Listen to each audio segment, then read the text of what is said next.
Hello, it's Jennifer. Today I have a quick birthday card for you using stamps that weren't intended for a birthday card. And also I'm going to show you a technique that I call flip it stamping. Basically, you're taking the back side of a clear stamp and stamping with it instead. I was going to call this backside stamping, but then I realized that sounded bad, so I'm going with flip it stamping instead. I couldn't think of a good name. But anyways, that's what I did for the candles here, and it's really easy to do. So let's go ahead and get started. I have a piece of white cardstock here, and I want to draw a line right down the center, so I'm using my T-ruler to draw a mark at the halfway point, and then I'll flip it to the other side and then draw a line right down the center. I'm doing this pencil line super soft. It's just going to be a guide so I can try to center my candles. Okay, so now I have this new stamp set from Studio Calico. It's from their recent card kit, and I think it's a great graphic design stamp set, and I love this Make-A-Wish greeting. What I'm going to do is actually put it onto my acrylic block upside down. So the letters are actually against the block, and the back side of the stamp is what will be inked. So I'll end up with this long rectangle image.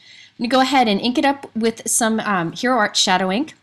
Now you'll notice that where there was space in the stamp between the words, it didn't stamp completely. So what I'm using is a Fantastics, which is like a firm foam pencil-like that you touch to your ink pad and then you can touch to fill in these areas, and it'll smooth out as this ink dries. You'll see me do this again. Now I'm going to go ahead and repeat this with two other colors. You could do this technique with any inks that you may have. Doesn't matter, I'm using Hero Art Shadow inks because I like how they blend nicely into each other as they slowly dry, so it's become nice and solid and even. Again, I have my Fantastics. You can see the tip here. I use it like I would a pencil and to just color in the color. And this is a great way to fix any stamping errors that you may have where you didn't completely stamp something. So if your Fantastics gets kind of yucky, you can just use scissors to cut it to a point again and keep using it. These are very inexpensive, and you can buy a super big pack of them if you want to and have them for all your different inks. Now I wanted to mention this the flip it stamping works with any kind of stamp image that's symmetrical. So a circle or a symmetrical kind of flower or a square or a rectangle like this works well because now I can stamp with this like back shadow image and then stamp the greeting on top of it.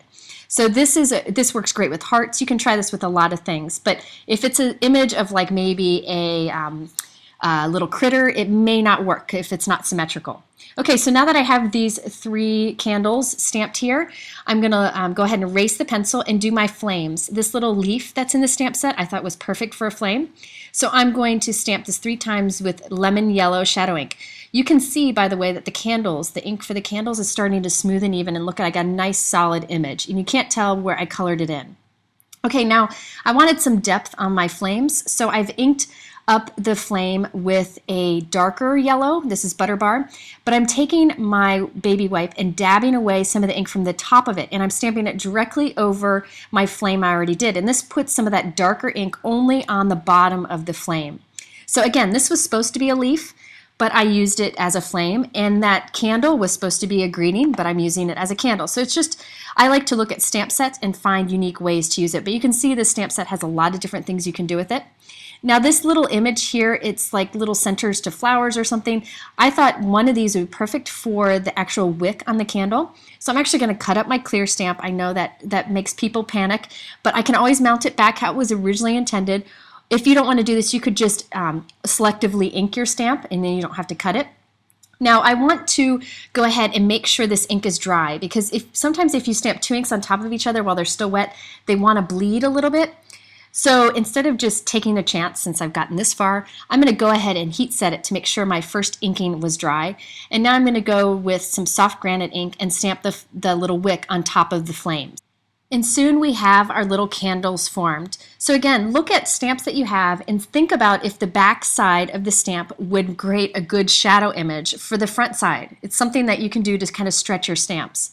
Okay, now I want to do a white heat embossed greeting over my candle, so I'm going to take the stamp and flip it to how it was intended so that the words Make-A-Wish are showing. I put my anti-static tool over it first so I don't get white powder where I don't want it. I'm inking this up with some Versamark ink, and I'm going to stamp it right on top of the candles that we've already inked and stamped.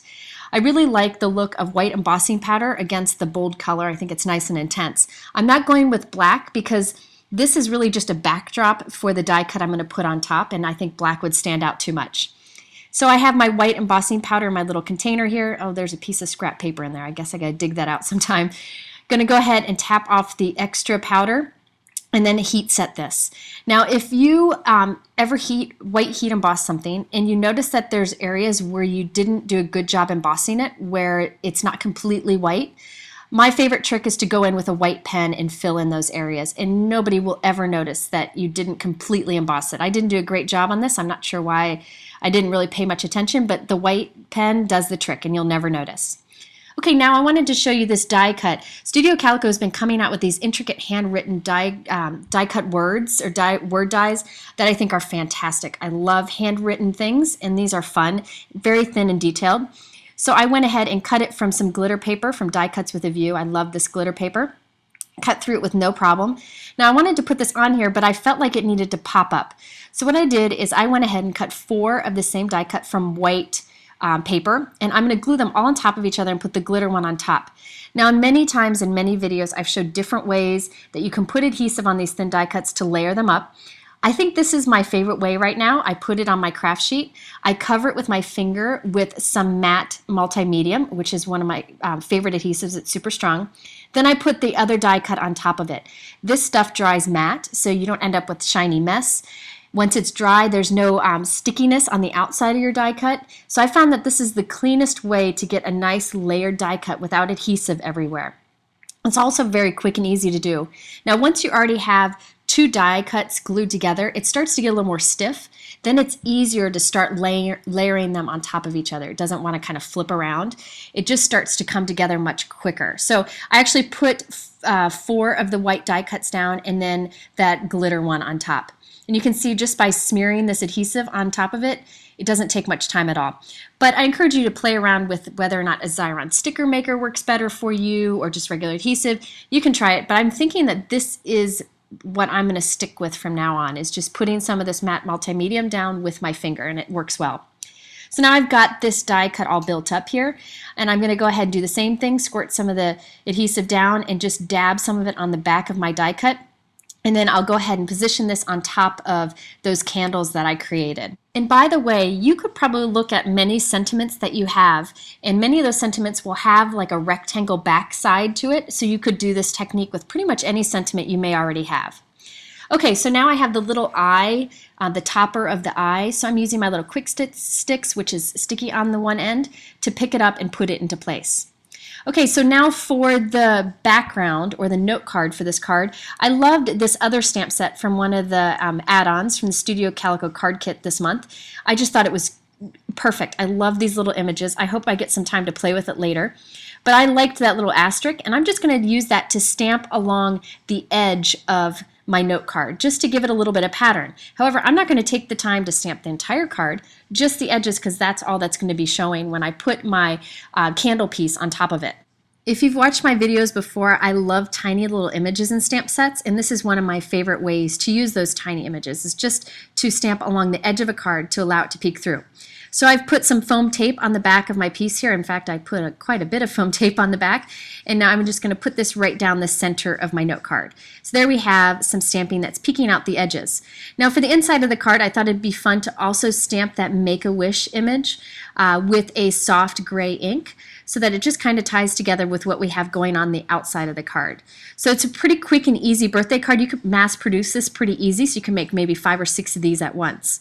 Now this shows the main card kit from Studio Calico this month, but there are some stamp sets in the additional card kits that I thought were fantastic, the add-on card kits. This is one. I thought this stamp set was just fantastic. Sorry it's torn down the middle. I got a prototype and Lila just tore it right up. So anyways, I like that you can match all these little pieces up to create this little hillside scene, and I used the circle to create little balloons coming up.